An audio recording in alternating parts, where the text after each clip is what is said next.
नमस्कार दोस्तों, एक बार फिर से स्वागत है आप सभी का अतुल्य आर्यस के इस डिजिटल प्लेटफॉर्म पर।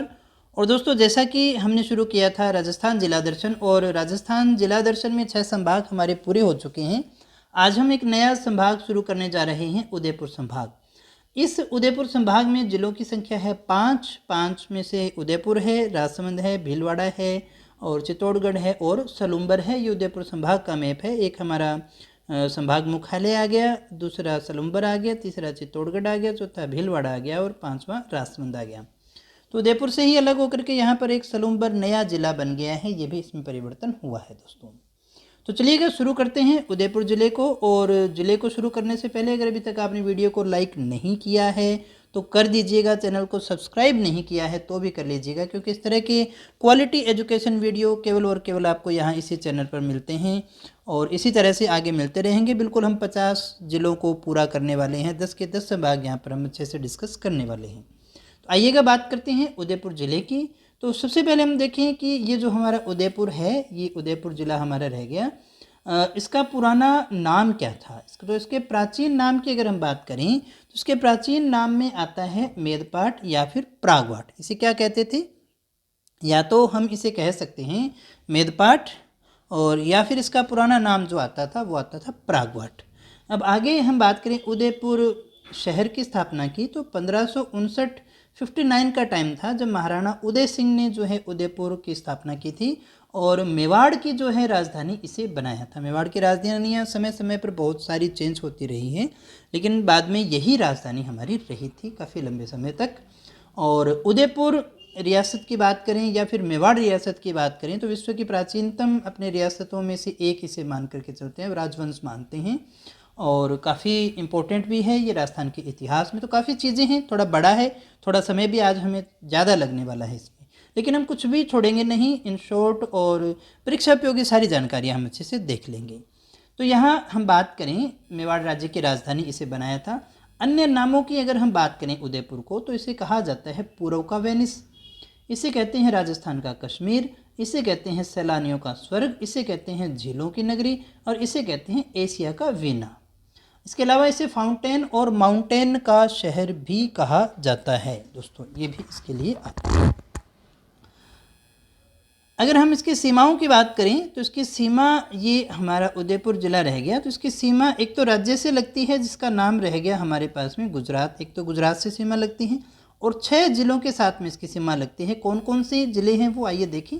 तो नंबर 1 आ गया हमारे पास में सिरोही, नंबर 2 हमारे पास में आ गया पाली, नंबर 3 हमारे पास में आ गया राजसमंद, नंबर 4 आ गया चित्तौड़गढ़ और नंबर 5 आ गया सलूम्बर और नंबर 6 आ गया डूंगरपुर।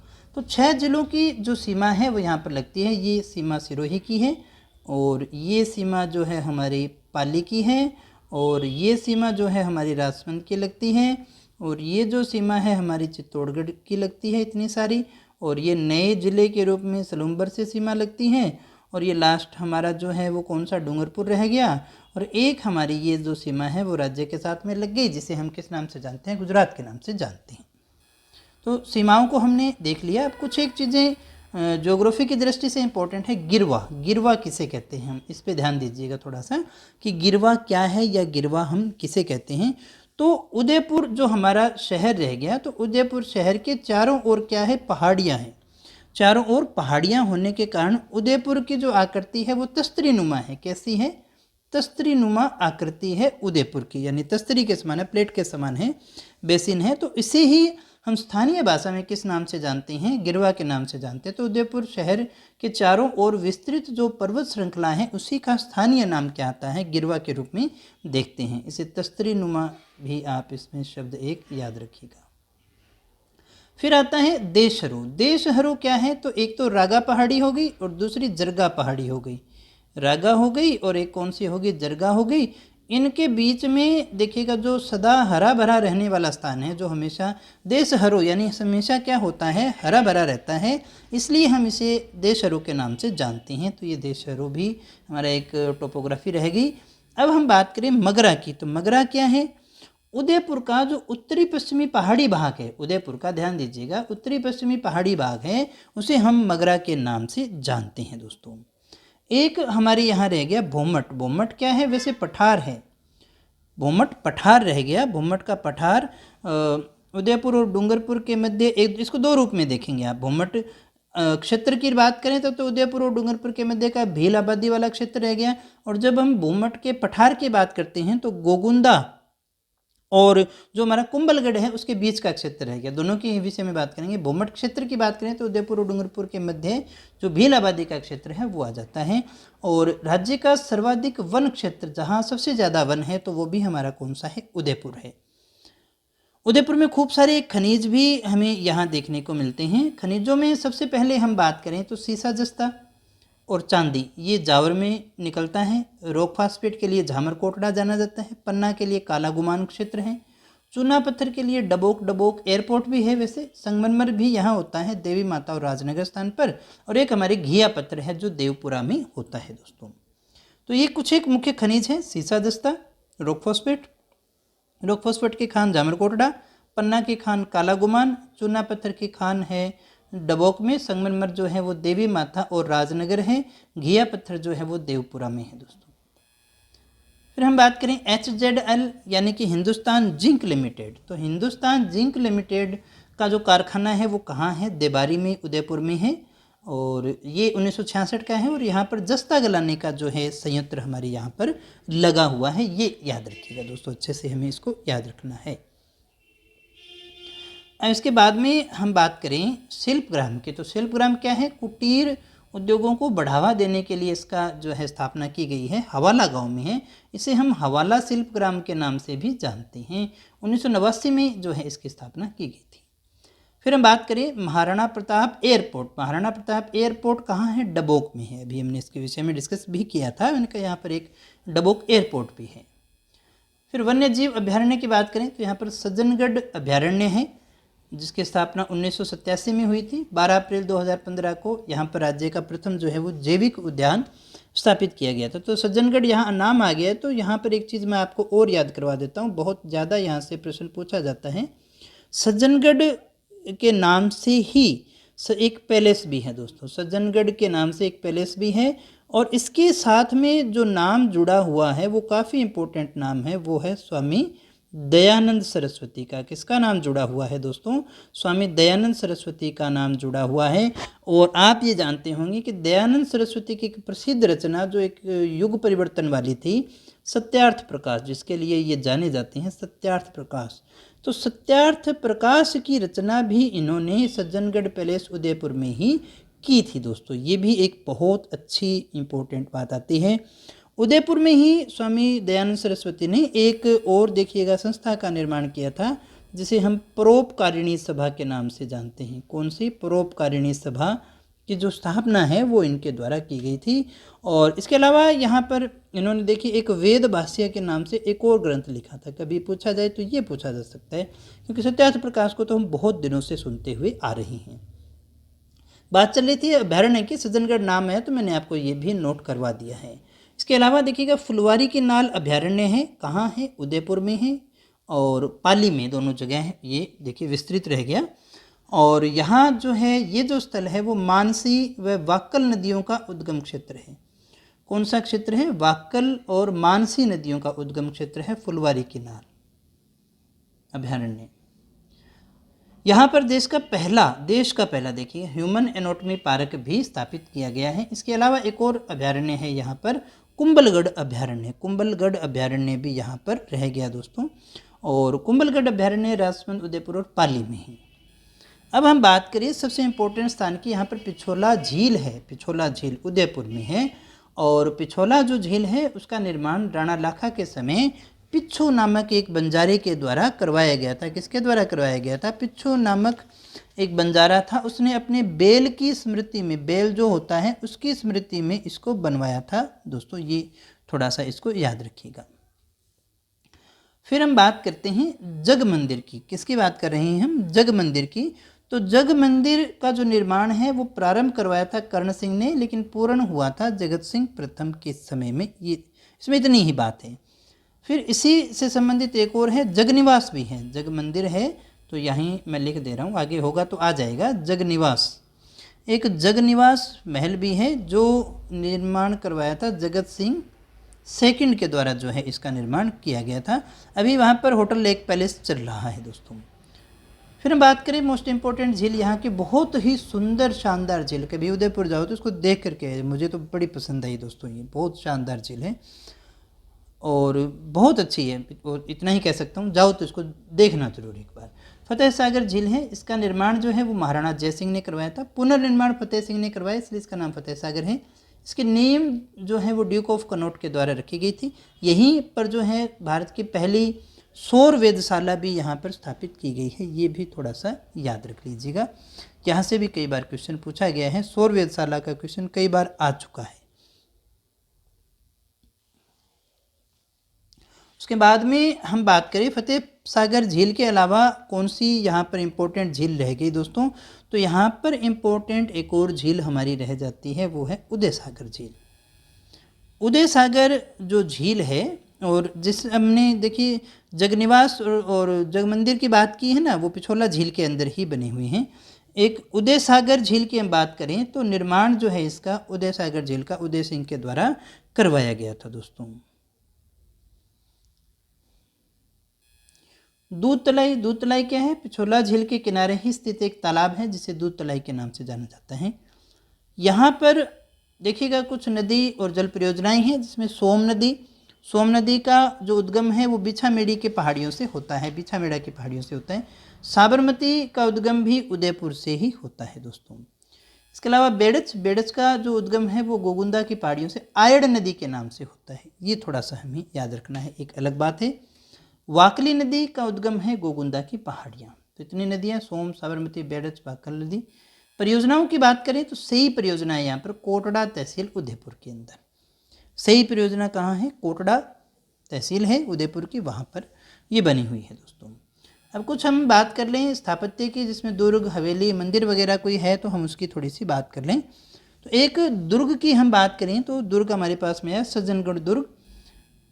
इसे देखिए निर्माण करवाया था सज्जन सिंह ने बांसदरा की पहाड़ी पर। इसे मानसून पैलेस भी कहते हैं, वाणी विलास भी कहते हैं, और इसे हम उदयपुर का मुकुटमणि के नाम से भी जानते हैं दोस्तों। मानसून पैलेस है, और यहाँ पर देखिएगा सनसेट पॉइंट भी है। सनसेट पॉइंट वैसे कोई विशेष चीज़ नहीं होती, जहाँ से सूर्य छिपता हुआ बहुत अच्छा लगता है ना। और इस दुर्ग की जो आकृति है ना, ये याद रखिएगा, इस दुर्ग की आकृति गुलाब के समान है। अगर पूछा जाए गुलाब के समान आकृति वाला दुर्ग कौन सा है, तो सज्जनगढ़ दुर्ग है। फिर हम बात करें सिटी पैलेस की, ये भी एक बहुत अच्छा महल है। सिटी पैलेस चंद्र महल जो है पिछोला झील के किनारे है। एक तो हमें ये बात याद रखनी है, उदय सिंह ने जो है इसका निर्माण करवाया था, और फर्ग्यूसन एक इतिहासकार हुए, वो इससे राजस्थान के विंडसर महल की संज्ञा देते हैं दोस्तों, है ना। और ये महल है, इसी में महाराणा प्रताप जो है, उदयपुर का नाम ही, मेवाड़ का नाम ही महाराणा प्रताप के नाम से ही अगर हम कहें तो बहुत बड़ी बात हो जाएगी। उन्हीं का जो सबसे इम्पोर्टेंट नाम आता है, तो महाराणा प्रताप जो हैं, महाराणा प्रताप का भाला जो है इसी महल में रखा हुआ है। ये भी बात है, जिससे वो भाला जिससे हल्दी घाटी के युद्ध में इन्होंने मान सिंह के ऊपर वार किया था दोस्तों।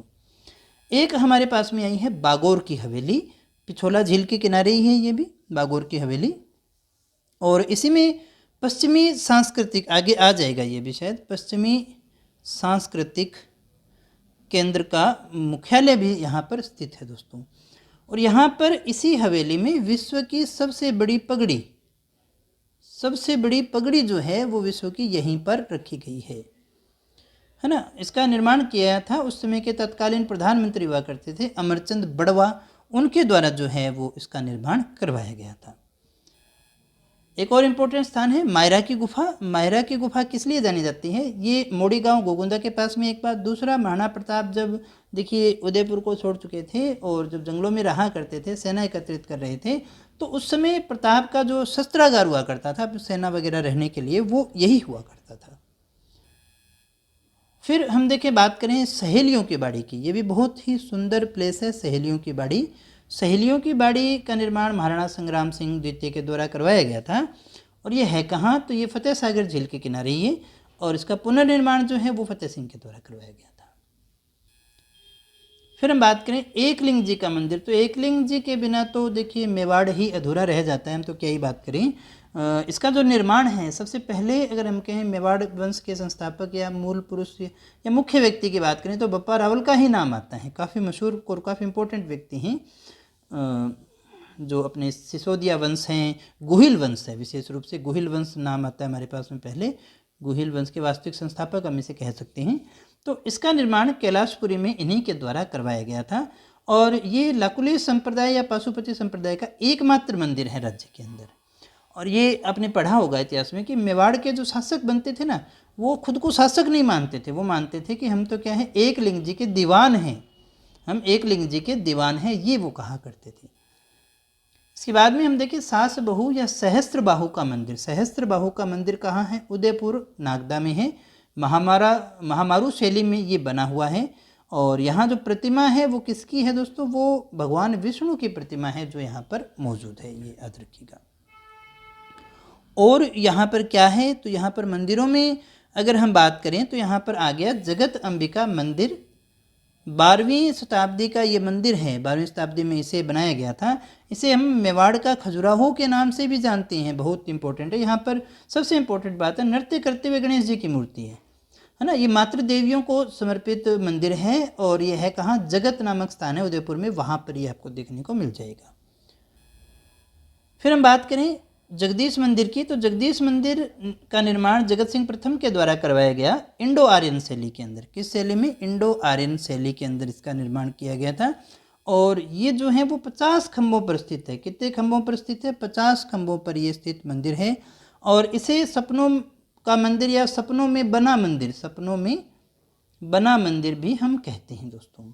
यहाँ भगवान जगन्नाथ की काले पत्थर की मूर्ति लगी हुई है। कौन सी मूर्ति लगी हुई है यहाँ पर? भगवान जगन्नाथ की काले पत्थर की मूर्ति जो है वो यहाँ पर लगी हुई है। इसके बाद में हम बात करें आहड़ के जैन मंदिरों की। आहड़ के जैन मंदिर ये कहाँ हैं और किससे संबंधित हैं? तो ये जैन संत जगचंद्र सूरी से संबंधित है। किससे संबंधित है? ये जगचंद्र सूरी से ये संबंधित है दोस्तों। फिर हम बात करें बाण माता मंदिर की। बाण माता मंदिर कहाँ है? केलवाड़ा उदयपुर के अंदर। कहाँ है? केलवाड़ा उदयपुर के अंदर। और इसका जो निर्माण है वो लक्ष्मण सिंह के समय करवाया गया था, बाण माता मंदिर का।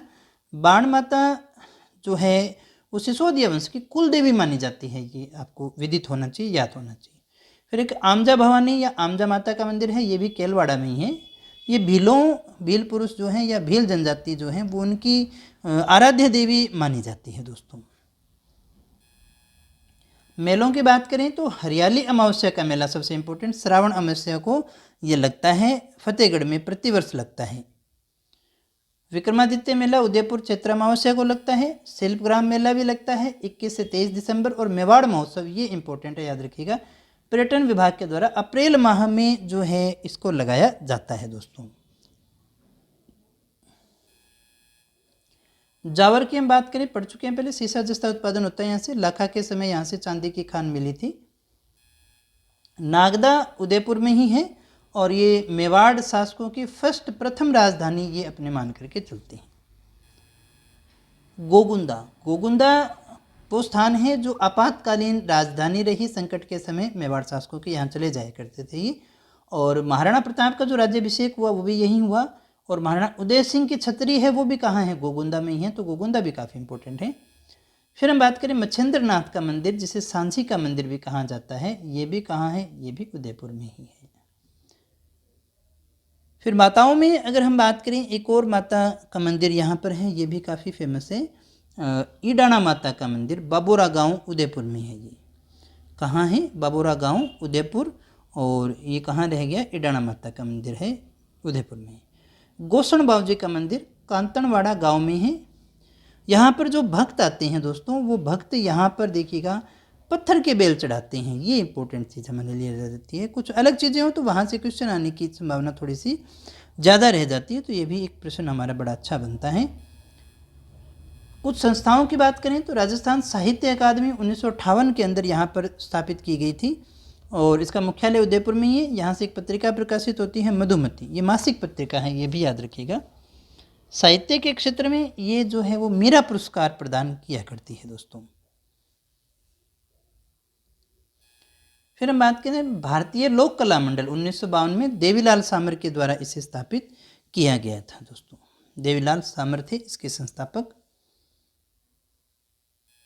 लकड़ी के खिलौने या हम कहें कठपुतली विशेषतः, लकड़ी के खिलौने या कठपुतली कहाँ बनती हैं? उदयपुर के अंदर।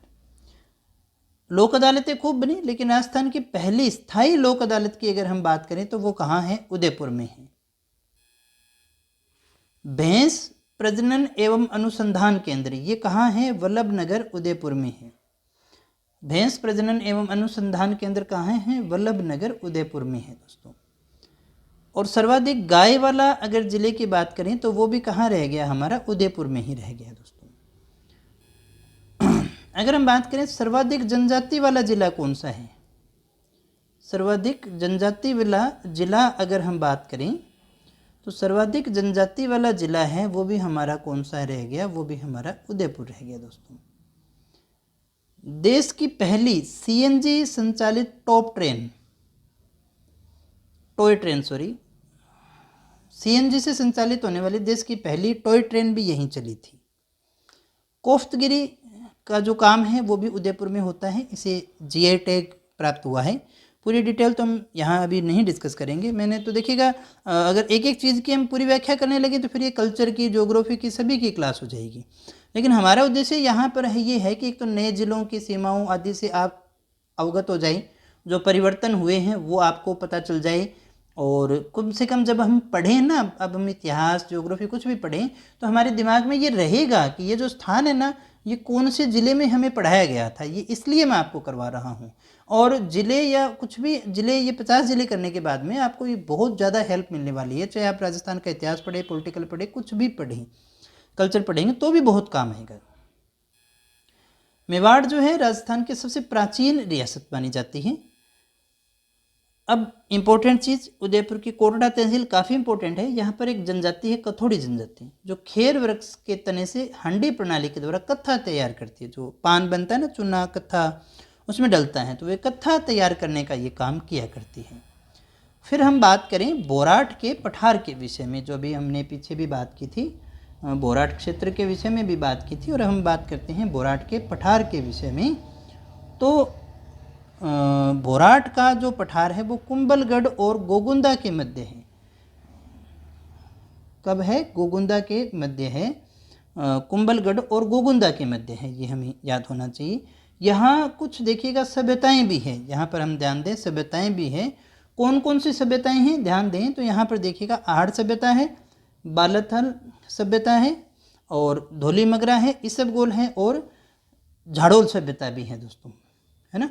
ये सारे ही हैं, ये सारी सभ्यताएं यहाँ पर हैं।